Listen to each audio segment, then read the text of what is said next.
عمران خان غلطی سے بہت بڑی غلطی کر بیٹھا ہے اور اس غلطی کی سزا عمران خان کو ہر حالت میں بھگتنی پڑے گی۔ ملٹری کورٹس کے قیام کی منظوری، اس کے بعد اب کیا ہوگا؟ یعنی عمران خان کے ساتھیوں، بلوائیوں، جلاؤ گھیراؤ کرنے والوں، یعنی جو سیویلینز ہیں ان کا بھی کیا ملٹری ٹرائل ہوگا؟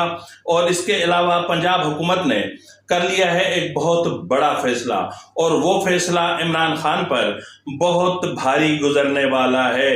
اور پھر اسلام آباد ہائی کورٹ میں چلی آج ایک میراتھن ریس، اسلام آباد ہائی کورٹ میں میراتھن ریس۔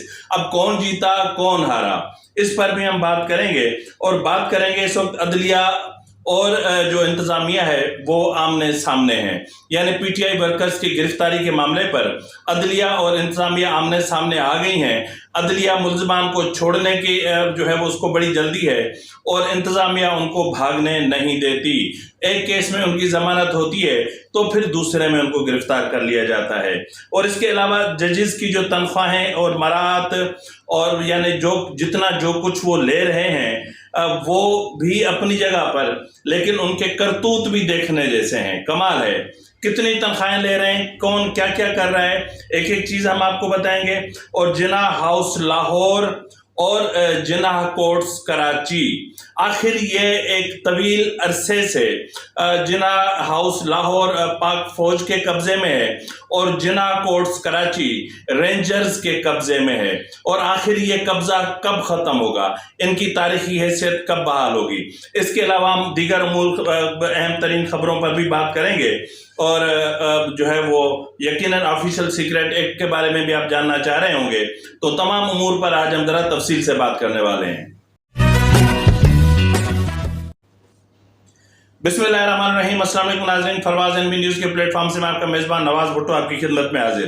ناظرین، مسٹیک سے عمران خان ایک بہت بڑی غلطی کر بیٹھے، بائی مسٹیک، ٹھیک ہے۔ مسٹیک سے جو غلطی ہوئی عمران خان سے، وہ اتنی بھاری غلطی ہے کہ جس کی قیمت عمران خان کو ہر صورت میں چکانی پڑے گی۔ یقیناً آپ سوچ رہے ہوں گے کہ وہ غلطی کیا ہو سکتی ہے۔ جی میں آپ کو بتاتا ہوں، وہ غلطی یہ ہے کہ عمران ٹریپ ہو گیا۔ جب نیب کسٹڈی میں عمران خان تھا تو وہاں پر وہ ٹریپ ہو گیا، اور انہوں نے نیب حکام سے جو ہے وہ کال کرنے کی یا موبائل کی فیسلٹی مانگی، اور نیب انتظامیہ نے عمران خان کو ان کا اپنا ہی موبائل دے دیا، اور پھر عمران خان نے اس موبائل کے ذریعے جہاں جس سے جو رابطہ کیا، جو بات کی، جو کال کی، وہ تمام کالز ریکارڈ کر لی گئیں، اور جس کی وجہ سے عمران خان کے لیے یقیناً جو انتظامیہ کہہ رہی ہے کہ ہمارے پاس بہت بڑے ثبوت ہیں، اب وہ ثبوت ان میں سے ایک اہم ترین معاملہ جو ہے وہ یہ بھی ہے۔ ناظرین، آپ کو پتہ ہے کہ آج chief of army staff general Asim Munir اور جو ہے وہ joint chief of staff committee Sahir Shamshad صاحب نے وزیر اعظم صاحب سے ملاقات کی، اور اس ملاقات کے دوران انتہائی اہم امور پر تبادلہ خیال کیا گیا، یعنی اس میں ملٹری کورٹس کا قیام اور اپنا جو سمری کورٹس بنے گی یا جو ملٹری کورٹس بنے گی ان کا فارمیشن کس طرح ہوگا، ان کا ٹرائل کس طرح ہوگا، اور اس کی جو لیگل جو معاملات ہیں ان پر بھی بات ہوئی۔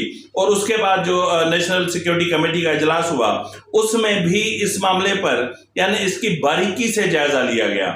اجلاس میں اس کو کابینہ کو اپنا جو کمیٹی کا اجلاس میں یہ بتایا گیا کہ اس کے کون سے قانونی پہلو ہیں، کہاں رکاوٹ آ سکتی ہے، کیا ہو سکتا ہے، اور جو ہے وہ وزیر قانون اور انصاف اعظم نذیر تارڑ نے بھی اس حوالے سے جو ہے وہ بریفنگ دی، اور انتہائی یہ جو معاملہ تھا انتہائی حساس تھا، تو یقیناً جو فیصلے ہوئے ہیں وہ تقریباً مکمل تو نہیں آئیں گے، تاہم جو اس وقت تک فیصلے سامنے آئے ہیں ان کے مطابق ملٹری کورٹس کے قیام کی منظوری دے دی گئی ہے۔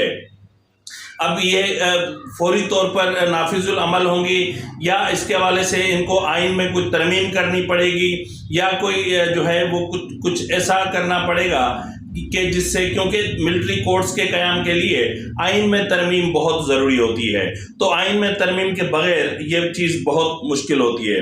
تو ناظرین، جس طرح میں نے کہا کہ پنجاب حکومت نے ایک بہت بڑا فیصلہ کر لیا ہے، اور وہ بڑا فیصلہ یہ ہے کہ جو پنجاب حکومت ہے انہوں نے اپنے طور پر ملٹری کورٹس کے قیام کے حوالے سے منظوری دے دی ہے. یعنی نگران حکومت پنجاب نے شرپسندوں کے خلاف آرمی ایکٹ کے تحت جو ہے وہ کارروائی کی منظوری دے دی ہے. ناظرین یہ بہت بڑی خبر ہے، اور کیونکہ وفاق کی طرف سے تو بعد میں آیا ہے لیکن پنجاب کی طرف سے پہلے آیا ہے. میں ذرا جلدی پڑھ لیتا ہوں. اجلاس کے دوران دی گئی بریفنگ میں بتایا گیا کہ 32 مقامات کی جیو فینسنگ کر کے ملزمان کو ٹریس کیا جا رہا ہے، اور جو ہے وہ نگران حکومت پنجاب نے آرمی تنصیبات اور املاک پر حملہ کرنے والے شرپسندوں کے خلاف آرمی ایکٹ کے تحت کارروائی کے فیصلے کی منظوری دے دی ہے.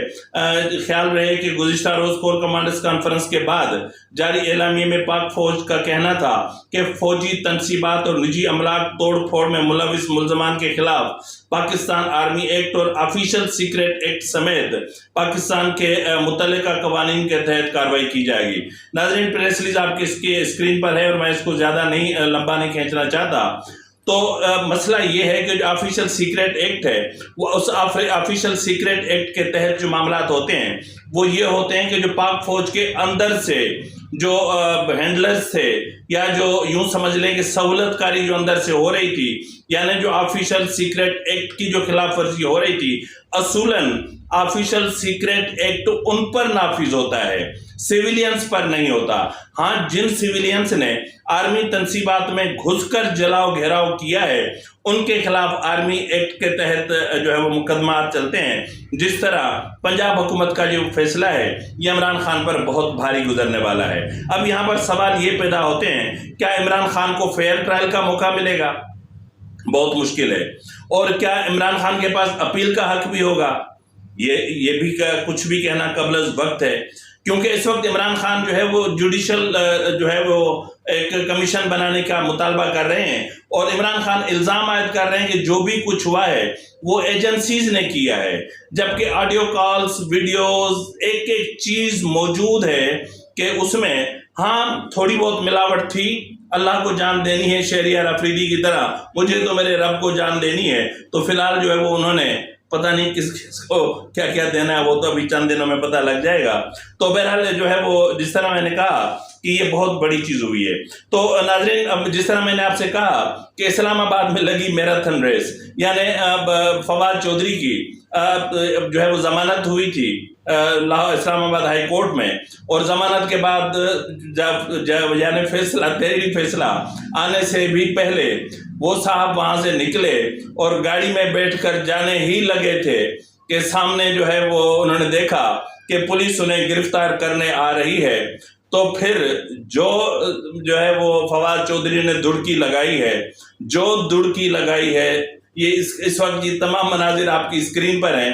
ایک تو اتنا بھاری بھرکم سا بندہ، اور پھر پیچھے پولیس کا ڈر، اور پھر آگے راستے آڑے ٹیڑے، تو کہیں گرے، کہیں ڈگمگائے، کہیں کیا ہوا. تو بہرحال کورٹ تک پہنچ گئے.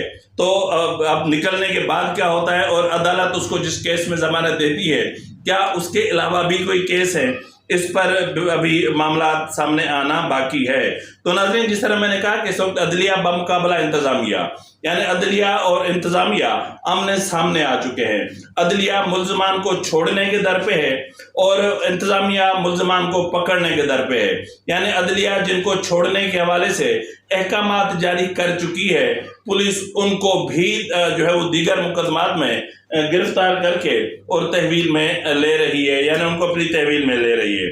لیکن یہ ایک جنگ چل رہی ہے سوائے لاہور ہائی کورٹ کے، کیونکہ وہ تو آپ کو پتہ ہے کہ سسر کی عدالت ہے اور سپریم کورٹ ساس کی عدالت ہے، تو نیچے والے بھی کہیں نہ کہیں کسی نہ کسی کے رشتہ دار ہیں. تو اس وقت لاہور ہائی کورٹ میں رشتہ داریوں کے حوالے سے معاملات چل رہے ہیں، یعنی رشتہ داریاں نبھائی جا رہی ہیں. اب دیکھتے ہیں کہ اس میں آگے کیا ہوتا ہے. جس طرح ناظرین میں نے آپ سے کہا کہ جو تنخواہوں کا معاملہ ہے وہ انتہائی اہم ہے کہ اس وقت کس کی تنخواہ کتنی ہے، اور کون کتنی مراد اٹھا رہا ہے، اور کون کیا کر رہا ہے. جب آپ یہ سنیں گے تو آپ دنگ رہ جائیں گے. اسمبلی کی پبلک اکاؤنٹس کمیٹی میں صدر، وزیر اعظم، وفاقی وزراء، چیف جسٹس، وفاقی سیکریٹری سمیت اراکین اسمبلی کو ادا کی جانے والی ماہانہ تنخواہوں کی تفصیلات پیش کی گئی ہیں. دستاویزات میں انکشاف ہوا ہے کہ چیف جسٹس آف پاکستان کی ماہانہ تنخواہ